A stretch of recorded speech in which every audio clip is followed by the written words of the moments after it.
ಮತ್ತೆ ಹೆಂಗೆ ಇವಳು ಹಂಗೆ ಹೇಳಿದ ಅವನು ಮತ್ತು ಅವ್ರು ಯಾರು ಅಷ್ಟು ಪ್ರಭುಗಳಿದ್ದಾರೆ 37 ಜನ ಯಾರು ಸೈನ್ ಮಾಡಿದ್ದಾರೆ. ಮಾಡಿದಾರೆ ಅದರಿಂದ ಯಾವುದೋ ಒಂದು ಕಾಣದ ಕೈಗಳು ಅದನ್ನ ಪುಷ್ ಮಾಡ್ತಾ ಇದ್ರು.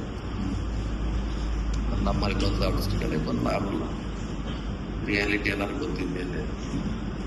ತೆರೆದ ಪುಸ್ತಕ ಕನ್ನಡ ಥರ ಯಾವ ರೀತಿ ಸಿದ್ದರಾಮಯ್ಯವರು ರಾಜೀನಾಮೆ ಕೊಟ್ಟರು, ಕಾರಣಗಳೇನು, ಅದೆಲ್ಲ ಎಲ್ಲರೂ ಗೊತ್ತಿದ್ದಂಥ ವಿಚಾರ. ಯಾರು ಮಾಡಿದ್ದಾರೆ ಒಂದು ವಾರ ಮುಂದೆ ಆಗುತ್ತೆ, ತಿಳಿ ಆಗುತ್ತೆ ಅಷ್ಟೇ. ಡಿ ಕೆ ಶಿವಕುಮಾರ್ ಅವರ ಆಡಳಿತ ಅನುಭವ ಇದೆ, ಆದರೆ ಸಿದ್ದರಾಮಯ್ಯ ಅವರ ಹಾಗೆ ಒಂದಷ್ಟು ಅಂದರೆ ಆರ್ಥಿಕ ವಿಚಾರವಾಗಿ ಬರೋರಾದ್ರೆ ಗ್ಯಾರಂಟಿಗಳನ್ನು ನಿರ್ವಹಣೆ ಹೇಗೆ ಮಾಡ್ತಾರೆ ಮತ್ತು ಅವರೇ ನನಗೆ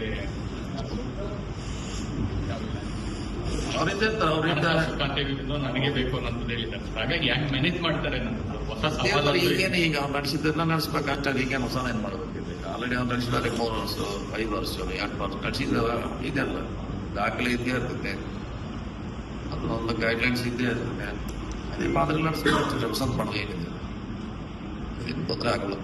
ಹೊಸದಾಗಿ ನೇಮಕಾತಿ ಎಲ್ಲ ಆಗ್ಬೇಕಾಗಿದೆ. ಸೊ ಅದೆಲ್ಲ ಬರ್ಡನ್ ಆಗುತ್ತೆ. ಅಂದ್ರೆ ಅಷ್ಟು ಸುಲಭವಾಗಿ ಆಡಳಿತ ಮಾಡೋದಕ್ಕೆ ಫೈನಾನ್ಷಿಯಲಿ ಬರ್ಡನ್ ಹೆಚ್ಚಾಗುತ್ತೆ ಅನ್ನೋದು. ಇಲ್ಲ ಈಗ ನಡೆಸಿದಲ್ಲ 3 ವರ್ಷ ಗ್ರಾಮ ನಡೆಸಿದ್ದನ್ನ ಇವರು ನಡೆದ್ರೆ ಬಿಟ್ಟಾರೆ. ಹೊಸದೇನಿಲ್ಲ, ಅವ್ರಿಗೇನು ನಡೆಸಿದ್ದಾರೆ ಅದೇ ಮಾನದಂಡ, ಅದ ಪ್ಯಾರಾಮೀಟರ್, ಅದೇ ದಾರಿ ಅವ್ರು ಇದ್ದೇ ಇರ್ತಾರೆ. ಸಿದ್ದರಾಮಯ್ಯ ಇರ್ತಾರೆ, ಬೇರೆ ಅವ್ರ ಕಲೀಗ್ಸ್ ಇರ್ತಾರೆ, ಇದ್ದೇ ಇರ್ತಾರೆ ಜೊತೆಯಲ್ಲಿ.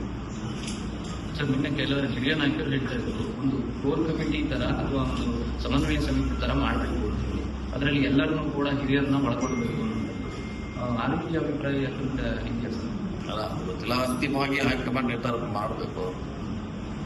ಇದು ಕೂಡ 3 ವರ್ಷದಲ್ಲಿ ಆಗಬೇಕಂತ ಚರ್ಚೆ ನಡೀತು, ಆಗಲಿಲ್ಲ. ಅವ್ರು ಕೂಡ ಇರ್ತಾರ ಅವ್ರ ಆಗ್ಬೇಕಂತ ಮಾಡ್ತಾರೋ ಬಿಡ್ತಾರೋ ಅದು ಹೈಕಮಾಂಡಿಗೆ ಗೊತ್ತಿದ್ರು.